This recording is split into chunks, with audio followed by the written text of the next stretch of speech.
When the war on COVID is over, Labour will win the peace. Good morning. That's according to Keir Starmer, who was evoking the spirit of 1945 in what was billed as a seminal speech today. I believe there's a mood in the air which we don't detect often in Britain. It was there in 1945, after the sacrifice of war. And it's there again now. It's the determination that our collective sacrifice must lead to a better future. The housing programme is behind schedule.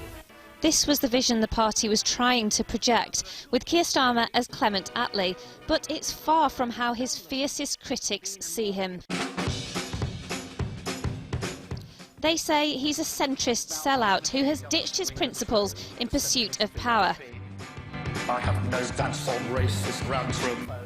And beyond the satirical attack videos, former allies and some of his own MPs have broken ranks this week as well, including Clive Lewis, who feels he needs to go further in his support of the Black Lives Matter movement. He does have work to do on that. I think the jury's still out on where he will land on that, but I think it's entirely possible to be able to talk about social and economic justice, racial equality, racial justice, and also be able to speak to people in the foundation seats. Those foundation seats are places like Denton and Reddish in Greater Manchester, where the Labour MP Andrew Gwynn was watching his leader's speech this morning. Keir Starmer has come under a bit of scrutiny, had a bit of criticism in the last couple of weeks. Do you think that's fair? Look, I think we've got to give Keir the latitude to make the calls that he thinks are the right ones. It's going to take a long time to get the Labour Party to a position where people think, you know what, they are my choice for government. There has also been some questions raised about how Keir has handled the Black Lives Matter movement and if he has been strong enough on it.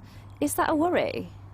I don't think it's a worry, no. I mean, I think, look, the Labour Party will always stand against injustice wherever it is. Is it not always a concern that when your black colleagues are saying to you, we don't feel that our leader is standing up for us? That's a concern, surely. Well, you need to listen to them at least. Well, I don't recognise that. I think that Keir has always stood out against injustice in whatever form it takes shape. And you know, I think what Keir is doing is absolutely getting the Labour Party into a position where people in communities like this and across the country are starting to take us seriously again as a potential party for government.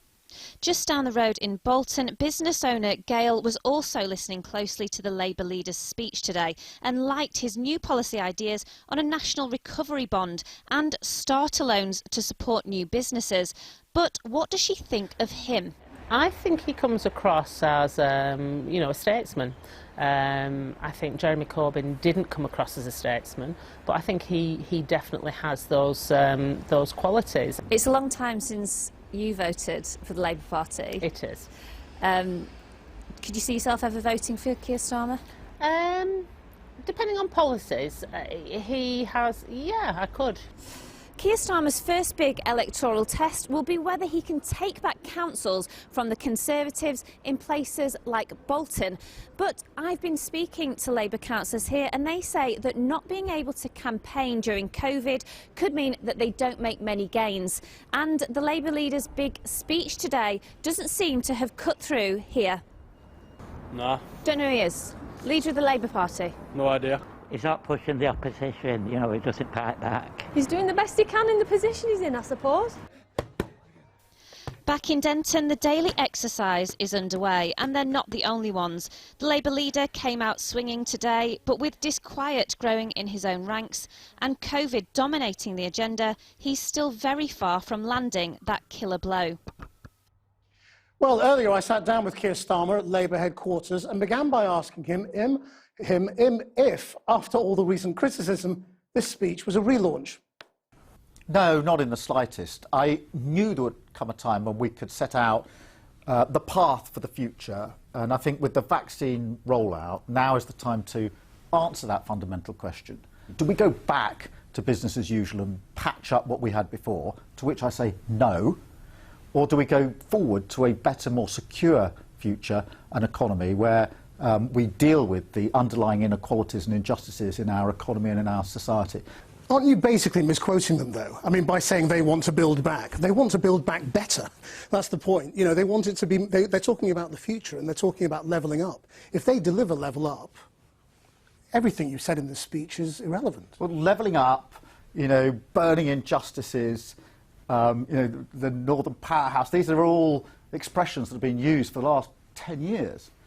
But what did we get in those 10 years? We got more inequality. We got baked-in insecurity at work, and we had money pulled out of our public services and underfunding of the NHS. And instinctively, that is where the Conservatives will go. Go back, maybe patch up, try to make that a bit better than it was before. I'm talking about something more fundamental, which is to go to a different model, an economy which is based on the long term, which is secure, with an active state that sees it as its role to deal with inequality. You talked about having an active state that works with business and people. Isn't that exactly what the government has done with the vaccine programme?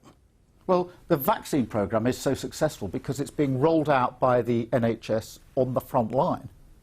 I would compare that with the test, trace and isolate, which has been rolled out by Serco and others. There's a profound difference. But are you saying that the reason Britain has had such a terrible death toll over COVID is because of the inequality created by 10 years of Conservative government? Because if that's the case, you haven't nailed them for that. I'm pointing out that our foundations were weakened going into the pandemic. Do we want to go back to that? No. Do we want to go forward? Yes. But they don't want to go back either, do they? Well, look, I mean, when did Boris Johnson say he wants to go back in time? He's always talking about a bright, optimistic future. Can I suggest that we focus on what Boris Johnson does rather than what he says? What does he... I mean, obviously he's part of the last 10 years, but even the last few months, what's he actually done? He's agreed a pay freeze for key workers. He's agreed to council tax rises for people in each borough, and he has proposed that we don't keep the uplift of universal credit. These are not the signs of somebody who wants to go on to a different system. These are all the signs and the hallmarks of exactly what was wrong in the first place. But what we're supposed to do when we look at this is go, right, I get what Keir Starmer's about. When people look at Boris Johnson, they go, well, he's about building back better, getting things done, he's delivered Brexit. What is Keir Starmer for, in a simple way I can understand? An utter determination to root out inequality and injustice, which I think is morally wrong. And it's not just morally wrong, it's economically stupid. Because the economy will work better, will be more prosperous if we have a more equal and just society. I think that is the defining question of the next few months and years. There's another poll today showing that Boris Johnson is up 5 points on who would make the better Prime Minister. They're ahead of the Labour Party. That's a weird place to be after 120,000 people are dead. Did I think this was a one-year rebuild programme for the Labour Party after that devastating result in 2019? No, I didn't. I always knew it was a 4-year project, and we will fight every day, every week, every month and every year into 2024 and sweat blood. But this was always a 4-year project. Do you think you've got the right team at the moment? I mean, your team is sometimes criticised for being too low profile. People don't know who they are. Look, I've got a really good team, a really talented shadow cabinet. Are they frustrated that they can't get out there because of the COVID restrictions? You bet. I have not addressed a live audience yet because the restrictions haven't permitted it. That's extraordinary, isn't it? I mean, we want to get out there and make the argument, understandably, and it's not really a complaint. We all know why. We're in a situation where that is more difficult. Opposition is always difficult. It's particularly difficult, I think, in a pandemic. How did you do a speech about the economy without mentioning Brexit? You know, companies are struggling to export, fishermen are having buyer's remorse. You're not talking about that. Well, because you're afraid of being painted as the Remainer who wants to go back into Europe. They are frustrated by the problems that they're encountering, and the forward look has to be a forward look that deals with that going forward. But you can only have that with that constructive partnership with business. There's been quite a lot of speculation about your use of the flag. Can you explain this? You know, are you reclaiming the flag? I mean, there was a very blurred flag behind you as you spoke today. I'm patriotic. I want to form the next government because I want our country to be even better than it is now. I believe in our country. Do you accept that ultimately you and Boris Johnson kind of want to get to the same place? You both say that you want to correct the injustices. He says he wants to level up. You say you want equality. What you're arguing about is how to get there. Every Conservative Prime Minister in the last decade has said that they want to have a northern powerhouse, deal with burning injustices, level up. They've all said it. This is not new to this Prime Minister. They all say it. But then just look at what's happened in the last 10 years. And the Prime Minister's trying to pretend that none of that happened, that his fingerprints aren't all over it. They are all over it, I'm afraid. And the Prime Minister needs to be judged by not his words, but his actions. Keir Starmer, thank you very much. Thank you.